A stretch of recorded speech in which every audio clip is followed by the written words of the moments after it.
Okay, so we are going to start putting the full face together. I've got this graph paper. You might not be able to see really well, but there are lots of little squares. This dot here is the center of the paper. So we're gonna start building the box where your eyes, nose, and mouth are gonna go. So this is the very center. So what I'm gonna do is I'm gonna kind of come out from here on this line that I can just barely see. And I'm going to like make my face so that it's like 1, 2, 3, 4, 5, 6. So there's 6 spaces here. 3, 4, 5, 6. So this is my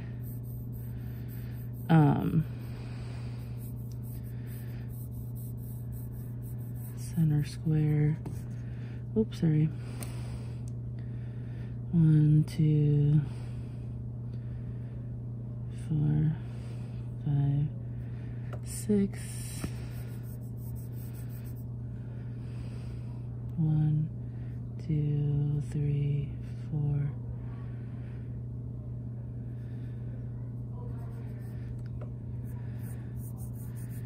Okay, so now I can bring this over and just make sure I have 12.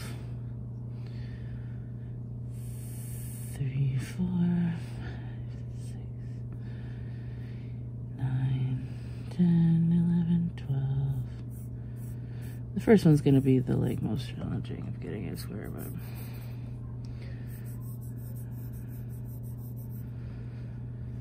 so 1, 2, 3, 4, 5, 7, 8, 9, 10, 12. Okay.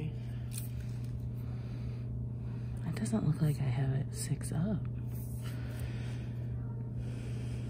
1, 2, 3, 4, 5, 6. 1, 2, 3, 4, 5, 6. Haha, see?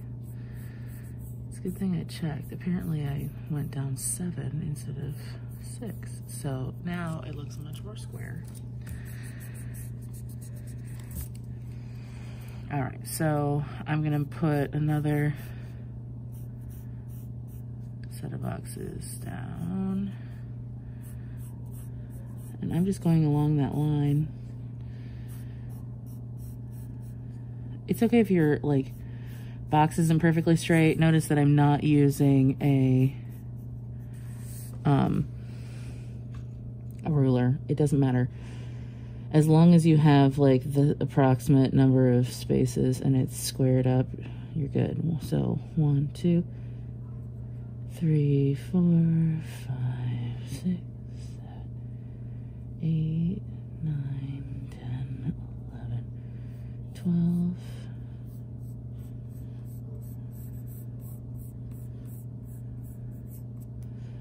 1, 2, 3, 4, 5, 6, 7, 8, 9, 10, 11. Why does that look like it should be square? Count this again. 1, 2, 3, 4, 5, 6, 7, 8, 9, 10, 11, 12. Okay, so now this is where my eyes are gonna go. Remember, fill that space. If you wanna use a circle template, you can. Nose is gonna go here. So this is where you are forming like who you want this person to be. So if you were doing a self-portrait, you could look in the mirror and you could see like, is the corner of my eye, like this is where your nose comes together, literally right here. It'll come down on either side. This is gonna be shadow. So like, as long as you block things in, you'll know where shading should be here. Like your brows are gonna be in this general vicinity.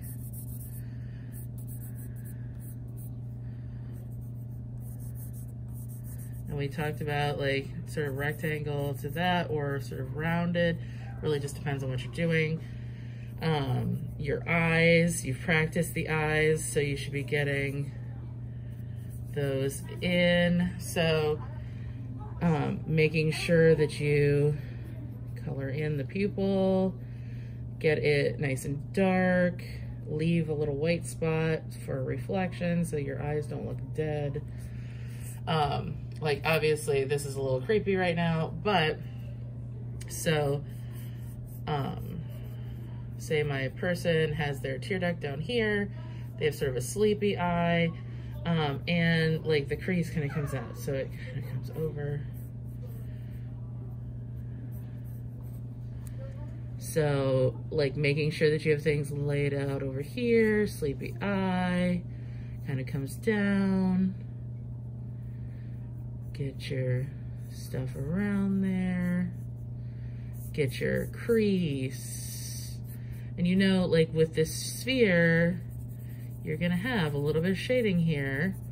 You're gonna have shading in here. Like you'll notice like where, you know, when we were doing this shading of the spheres and the cast shadows, like that plays into the face. That's the whole reason why we're doing spheres so many times. Shading, shading, shading, shading, getting the nostril under there for the straight nose. Really getting the crease on either side of the nose dark. A lot of times it's not a perfect like curve, it's more of like a straight line down, kind of like an angled L. Then your Mickey Mouse, really make sure that you get that like separation there, dark, dark, dark, dark, dark, dark, dark. And then a lot of times it'll come up on either side of like those Mickey Mouse ears. And remember, the corners of the mouth line up with your pupils. Okay, so get that super dark. Get your shadow underneath that sphere. There's a lot of times, here's where we're gonna go into full face. The chin is usually about one more box down. So I'm just sort of guesstimating. I'm not even counting that, but there's gonna be usually a shadow below your lip and like where the chin kind of sticks out, because this kind of is another sort of sphere. Like you're gonna have a shadow around the bottom of the chin. That's not stubble. I mean, it could be, but then your face doesn't end right where your eyes are. There's a little bit of space where it's turning the corner there, and your ears are gonna go between this line of your eyebrow and your nose. Literally, if you put your finger on your eyebrow and the bottom of your nose and you pull it across, you will be able to find your ear, like top and bottom, straight away. So depending on a person's face, like someone with a really square jaw, like their jaw might come out like straight like that. A lot of people's tend to like curve in. It really just depends on your person. But there is probably gonna be a shadow right here, and you get your ear then comes down and attaches, and there's usually like a little line here, and then some shadow that goes in over here. It's not as complicated as people make it. You just sort of slide that in there. So do that on the other side and figure out what your jawline is, whether it's square like that or whether it curves in. Get your ear between your eyebrows and your nose. Get that in there. Since I did this down this way, I'm gonna curve that so that I get it consistent. Not everybody's perfectly symmetrical. In fact, mostly nobody is perfectly symmetrical unless you're generated by a computer or you have been surgically operated on. So don't worry if something's not exactly perfect, you're gonna be just fine. If somebody has a little more prominent cheekbones, you may like pull in a little bit of a line and give it a little shadowy shadow there. Not everybody has high cheekbones. It's fine. Your top of head is going to be about as long as that space from like your eyebrows to below your lips. So you're gonna take that amount of space and you're gonna go up here, you're gonna make a line. This is not all your head. This is like if you were Mr. Clean or Professor Xavier, like this is your cranium. This is where your brain is located. Don't make it too small. Like, we're in that category of dominant species for a reason. Like, we have a brain, use it. Now, this is where like your hair is going to come into play. So if your hair is off your forehead, you might have your forehead just a little bit above halfway. If you've got, you know, bangs or something that hang over, your hair might start here and this might be all hair. It just depends on who your person is and how you want it to look. I'm going to make my hair coming up from my hairline, whether it's folding over or whether I want it to be short. Like if I wanted it to be short, I can just go like this. And you're gonna add some to the back here. You wanna make sure that you figure out the angle here for where it comes down. Usually you've got a little bit of sideburn, of hair that grows like there in front of the ears. And then above the eyebrows, it usually curves in. Depending on the person, it might be higher, it might be lower. And then it comes up to the forehead. So it's not like a solid straight line. Kind of comes in and around. And then basically you want to shade, like think of it as a sphere back here. I'm not gonna go into like hair details as yet. We can get into that a little bit more later. But think of this as like, you know, if you were shading a sphere, it would be a little bit darker around the outside edge. And then it would get lighter as you got into this part. There's gonna be a shadow usually here around the hairline because a lot of times the hair sort of falls forward. Neck-wise, you don't want the neck to be any narrower than where the corners of your eyes are. So it might slope a little bit if a person has a little more slender quality. But for the most part, you get some lines in there. And then you'll add a little bit of shading around edges, especially under the chin. And then what you can do is take, I'm gonna add a little bit more shading here, get some shading in my eyebrows. Just knowing where to drop things makes things way easier.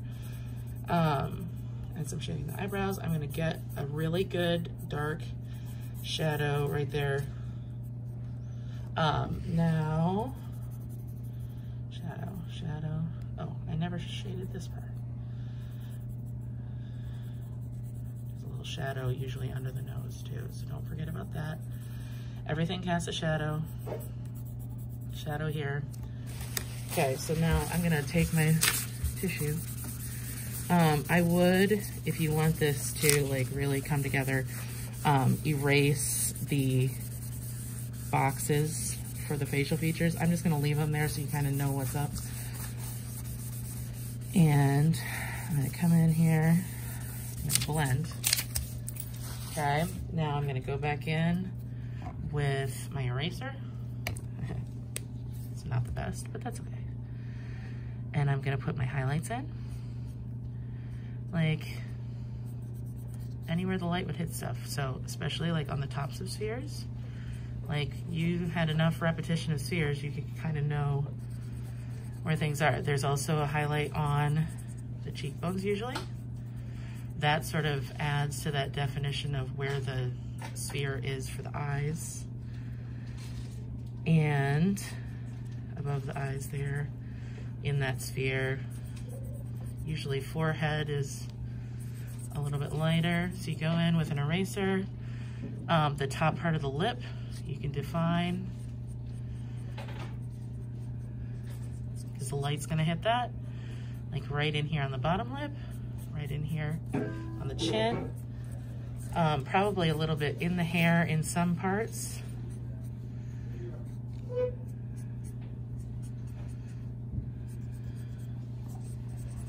But that's just to kind of get you started in putting the full face together.